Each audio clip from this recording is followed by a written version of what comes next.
रामविलास शर्मा जी से अगर पूछोगे आप कि भारतीय जनता पार्टी में आप क्या समझते हैं, किसको उम्मीदवार होना चाहिए अगर आपको हटा दिया हटा जाए, दिया जाए तो उनका एक ही नाम उनके मुख से निकलना है, क्योंकि रावदान सिंह जी ही पूरी कांग्रेस है यहाँ। हाँ।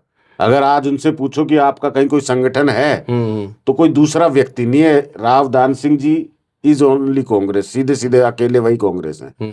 मेरे ख्याल से काफी सोचने के बाद अगर रावदान सिंह जी का कोई जवाब आएगा, तो वो आएगा हम्म।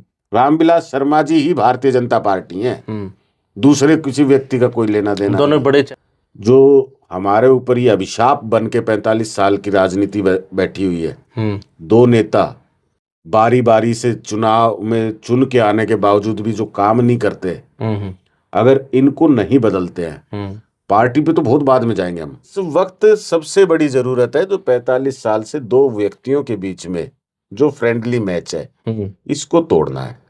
हेलो फ्रेंड्स, कैसे हैं आप सभी। मैं Shamsher Kaushik India news point पर आपके समक्ष एक बार फिर से उपस्थित हूं। और एक बार आज हमारे साथ जो है ना चुनावी चर्चा के लिए फायरिंग सीट पर बैठे हैं डॉक्टर मनीष जी।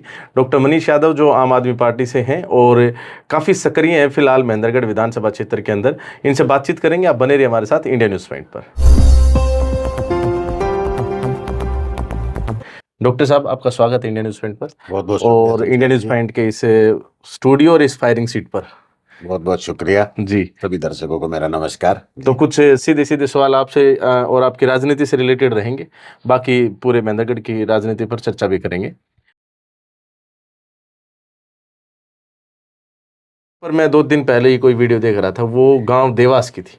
गांव देवास के अंदर जो हैं आप थे और वहाँ की समस्या से परिचित करवा रहे थे लोगों को।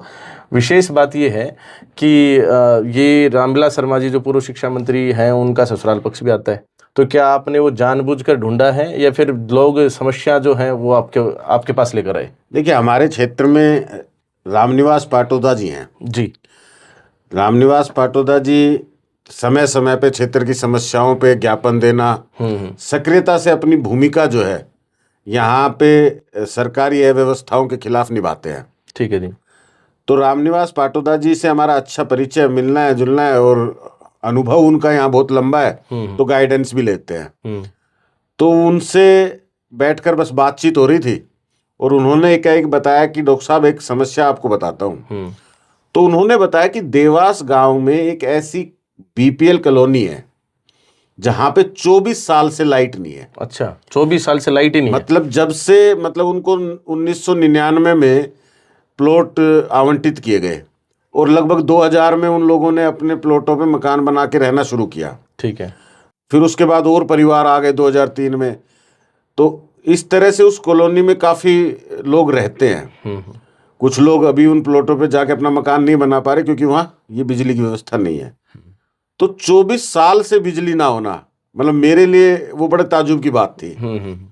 तो हमने कहा कि पाटोदा साहब आप और हम चलते हैं, देखते हैं यार, ये मुझे मतलब लग नहीं रहा, हो सकता है कुछ आप आधी जगह कहीं रह गया हो, कोई में फॉल्ट हो, कुछ और हो। तो बोले आप चलकर देखेंगे तो वहाँ पर बिजली का कनेक्शन हुआ ही नहीं है, यानी कोई तार ही नहीं है, करंट ही नहीं देखा उन लोगों ने 25 साल से कैसा होता है। आज इस हरियाणा में, आज इस भारत में ये स्थिति, मैं कहता हूँ 21वीं सदी में इस तरह की व्यवस्था और इस तरह लोग मतलब रह रहे हैं बगैर बिजली 24 साल से और किसी का ध्यान नहीं है। मतलब इससे ज्यादा अंधापन क्या होगा, इससे ज्यादा अधेर नगरी क्या होगी।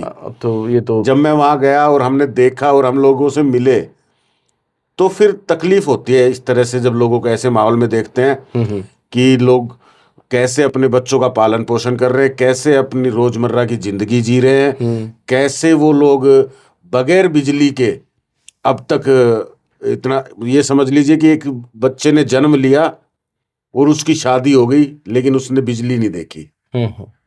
ये महेंद्रगढ़ में। अब बड़ी बात आपने जिक्र किया कि रामविलास शर्मा जी की ससुराल, हाँ, वो देवास अपने आप में उनका। तो रामविलास जी क्या अपने में और बीपीएल परिवारों में इतना फासला रखते हैं कि खुद के पास, उनके पास सारी सुख सुविधाएं रहे, और बीपीएल परिवार जो 25 साल से बिजली की मांग कर रहे हैं, नेताओं को बार बार वोट भी दे रहे हैं, उसके बावजूद भी कोई सुनवाई ना हो। इस 25 साल के बीच में रामविलास शर्मा जी पूर्ण बहुमत की भारतीय जनता पार्टी की सरकार में मंत्री रहे। मुझे लगता है अगर इस तरह के परिवार, सैकड़ों परिवार अगर महेंद्रगढ़ हलके में बगैर बिजली जी रहे थे तो उनका ध्यान जरूर जाना चाहिए था। इससे ज्यादा अंधेर नगरी, इससे ज्यादा लोगों के साथ वादा खिलाफी या इससे ज्यादा लोगों की समस्याओं को नजरअंदाज करना मतलब हो नहीं सकता। ये पराकाष्ठा है। जी। अच्छा, ये सामाजिक जो है ना बातचीत रही, सारी होगी, क्षेत्रीय स्थानीय ये सामाजिक होगी। अब अपने एक बार राजनीतिक चर्चा पे चले जाते हैं। तो आम आदमी पार्टी के आप उम्मीदवार हो गए, फिर आपका सामना हुआ सभी लोगों से, फिर आप मान लीजिए एक बार जीत गए। उसके पश्चात आम आदमी पार्टी का ये युवा नेता इस क्षेत्र के लिए, इस विधानसभा क्षेत्र के लिए क्या करेगा? देखिए, अपना महेंद्रगढ़ जो है वो पिछड़ेपन से जूझ रहा है और पिछड़ेपन यानी डेवलपमेंट का क्राइसिस और डेवलपमेंट से वंचित रहा है। आज यहाँ समस्या है सरकारी सुविधाओं की, चाहे वो अस्पताल हो, चाहे वो सड़कें हो, चाहे वो स्कूल हो। आज यहाँ किसी तरह के कोई प्रोजेक्ट्स नहीं है, उसके कारण डेवलपमेंट के रास्ते नहीं खुल पाए। अगर यहाँ इंडस्ट्रियल एरिया होता, प्रोजेक्ट्स होते तो उससे एक तो डेवलपमेंट के रास्ते भी खुलते हैं जी, और साथ के साथ रोजगार की व्यवस्था भी बनती है। तो इन रास्तों को मुख्य रूप से देखते हुए एक सबसे बड़ी समस्या, जो विकट समस्या है जी, कि ऐतिहासिक जिला महेंद्रगढ़ आज भी मुख्यालय जो है उसकी मांग कर रहा है। बिल्कुल कर रहे हैं। जिले का नाम महेंद्रगढ़ है और ऐतिहासिक नगरी भी है महेंद्रगढ़, लेकिन मुख्यालय नहीं है। लेकिन जिला मुख्यालय जो नारनौल में है और एक बहुत बड़ा आबादी क्षेत्र जो है वो मजबूर है कि जिले में होते हुए भी वो सफर तय करके नारनौल जाता है अपनी समस्याओं को लेके। और उस कारण से महेंद्रगढ़ का जो हक था, जो महेंद्रगढ़ एक ऐतिहासिक जिला है, उसको जो डेवलपमेंट मिल सकता था उससे भी वंचित रहना पड़ा, हाथ धोना पड़ा। आज जो पिछड़ापन सह रहे हैं उसका बहुत बड़ा एक कारण है जिला मुख्यालय यहाँ ना हो। बिल्कुल सही बात। तो इस हक के लिए हम समझते कि महेंद्रगढ़ में जिला मुख्यालय होना चाहिए। नारनौल के लोगों को अलग जिला बना के नारनौल के मुख्यालय को वहीं की वहीं रखा जा सकता है। तो ये मतलब वहां नारनौल को जिला घोषित अलग से कर दें और यहाँ मुख्यालय दे दें। जिला तो है ही पहले से ही महेंद्रगढ़। जब आप सेगमेंट्स में डिवाइड करते हो तो डेवलपमेंट का रास्ता खुलता है और डेवलपमेंट और ज्यादा अच्छे से हो सकता है। जी, एक बहुत बड़ा कार्य क्षेत्र अगर किसी को दे दिया जाए तो वो काम नहीं कर सकता। अगर वो काम बांट के किया जाए तो अच्छा हो सकता है, बेहतर हो सकता है। तो यही तरीका है कि अगर आज महेंद्रगढ़ को मुख्यालय मिल जाए और नारनौल एक अलग जिला भी बन जाए तो इतना पॉपुलेशन और इतना जो ज्योग्राफिकल एरिया है कि आप इस तरह का प्रस्ताव रख सकते हो, इस तरह से जिले की घोषणा कर सकते हो। कहते हैं कि बन भी जाएंगे तो पंचकुला और चरखी दादरी से ये जो दोनों जिले अपने बनेंगे, नारनौल महेंद्रगढ़, ये दोनों डिस्ट्रिक्ट से बड़े। देखिए, आज भारतीय जनता पार्टी चर्चा नहीं कर रही महेंद्रगढ़ के जिले की, जबकि अन्य जो है 5-6 शहरों की बात कर रहे हैं सीएम साहब, मानेसर की बात कर रहे हैं, मानेसर की बात कर रहे हैं सीएम साहब। लेकिन महेंद्रगढ़ की ये मांग 2014 में भी भारतीय जनता पार्टी के नेता रामविलास शर्मा जी कहते थे कि हम बनाएंगे, 2019 में भी कि हम बनाएंगे, और आज 2024 में जब नायब सैनी मुख्यमंत्री हैं तो इसकी चर्चा नहीं कर रहे। जी। तो ये भारतीय जनता पार्टी का दोहरा चेहरा भी दिखाता है। और हमारे साथ जिस तरह पहले भेदभाव होता है, चाहे वो ये लोकदल में रहा हो, चाहे वो कांग्रेस में रहा हो, भारतीय जनता पार्टी भी दक्षिण हरियाणा और महेंद्रगढ़ जिले विशेष तौर पे के साथ पूरा भेदभाव कर रही है। तो जिला मुख्य की लड़ाई में भी, मतलब जिला मुख्यालय की लड़ाई में भी आप अग्रसर रहेंगे? बिल्कुल, हम समझते हैं सरकार को करना चाहिए और कोई इसमें गलत भी नहीं है। हाँ। सरकार क्यों नहीं कर रही, उसकी मंशा क्या है, क्या कोई राजनीतिक द्वेष भावना से नहीं कर रही, ये समझने की बात है। हम लोग संघर्ष करें, लड़ाई लड़े और उसके बाद आप कोई फैसला करो, और वो भी कागजी। क्योंकि आज महेंद्रगढ़ के अंदर एक आईएमटी की घोषणा हुई, उस आईएमटी को घोषणा में आप देख रहे हैं 10 साल बीत गए। 10 साल में अगर आज उस वक्त ही आईएमटी बना दी जाती तो इस क्षेत्र के लोगों को कितना रोजगार मिल जाता, कितना डेवलप हो जाता है एरिया। बिल्कुल लेकिन 10 साल से वो घोषणा कागजों में है। भारतीय जनता पार्टी से हमें कोई उम्मीद नहीं है। हमें पता है अगर वो कोई घोषणा भी करेगी तो वो कागजी घोषणा करेगी, चुनावी फायदे के लिए करेगी, और ग्राउंड पे कुछ नहीं होगा। मैं समझता हूं कि जो 10 साल में IMT नहीं दे सकी वो अपने को जिला मुख्यालय देगा क्या, जो आज चर्चा नहीं कर रहा। ये संघर्ष, अब तो चुनाव सामने है, महेंद्रगढ़ की जनता एक ही तरह से रास्ता खोल सकती है। जो हमारे ऊपर ये अभिशाप बन के 45 साल की राजनीति बैठी हुई है, 2 नेता बारी बारी से चुनाव में चुन के आने के बावजूद भी जो काम नहीं करते, अगर इनको नहीं बदलते हैं, पार्टी पे तो बहुत बाद में जाएंगे हम कि कौन सी भारतीय जनता पार्टी कौन है, सी कौन पार्टी सी है, कांग्रेस है, आम आदमी है। यहाँ सबसे पहले तो यहाँ सबसे पहले व्यक्ति विशेष ही हैं, क्योंकि रावदान सिंह जी ही पूरी कांग्रेस है यहाँ। हाँ, अगर आज उनसे पूछो कि आपका कहीं कोई संगठन है, तो कोई दूसरा व्यक्ति नहीं है, रावदान सिंह जी इज ओनली कांग्रेस, सीधे सीधे अकेले वही कांग्रेस है। रामविलास शर्मा जी ही भारतीय जनता पार्टी है, दूसरे किसी व्यक्ति का कोई लेना देना। दोनों बड़े चेहरे हैं पार्टी के यहाँ पर। बिल्कुल। अगर इनसे पूछा जाए, आप रावदान सिंह जी से पूछो जी कि रावदान सिंह जी आपको लगभग 4 बार MLA बनाया जनता ने, फिर भी इलाका पीछे रह गया, तो आपको नैतिकता समझते हुए अब ये है कि चुनाव नहीं लड़ना चाहिए।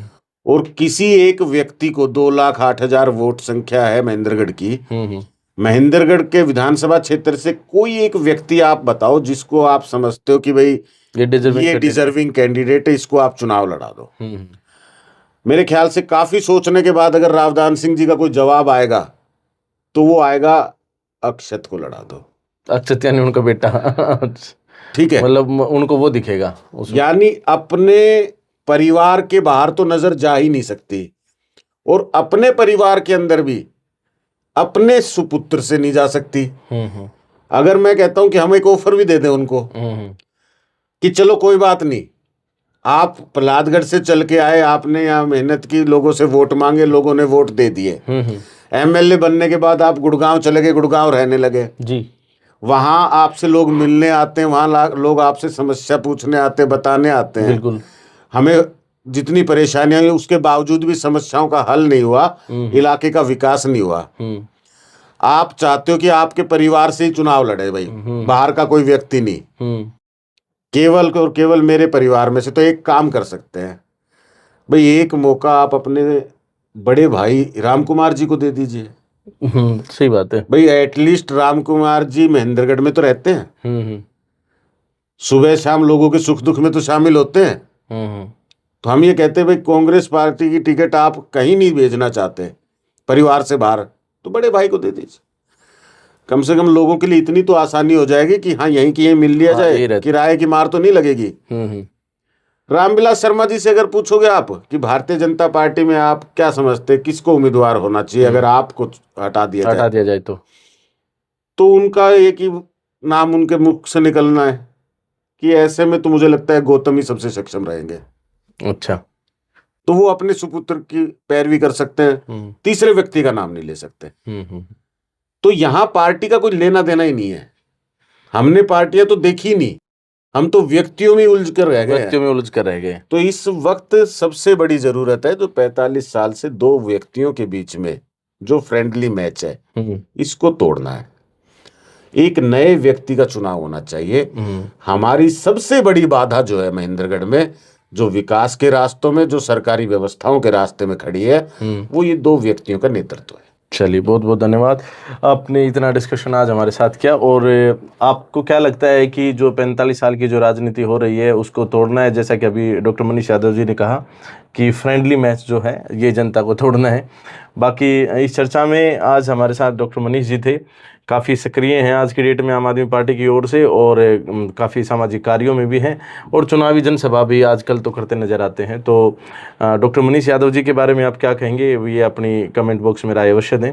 बाकी डॉक्टर साहब, आपका बहुत बहुत धन्यवाद, आप आए स्टूडियो में, बहुत बहुत शुक्रिया शमशेर जी आपका, जो आपने मौका दिया हमें। जी, और आप सभी का भी बहुत बहुत शुक्रिया क्योंकि आपने भी हमें यहाँ तक सुना है, अपना कीमती समय निकाल कर। आपके सामने इस तरह के और इंटरव्यूज़ और राजनीतिक चर्चाएं, साथ में सामाजिक खबरें सभी आपको दिखाते रहेंगे। आप बने रहिए हमारे साथ इंडिया न्यूज़ पॉइंट पर, और इतना प्यार देने के लिए दिल की गहराई से बहुत बहुत धन्यवाद। जय हिंद, जय भारत।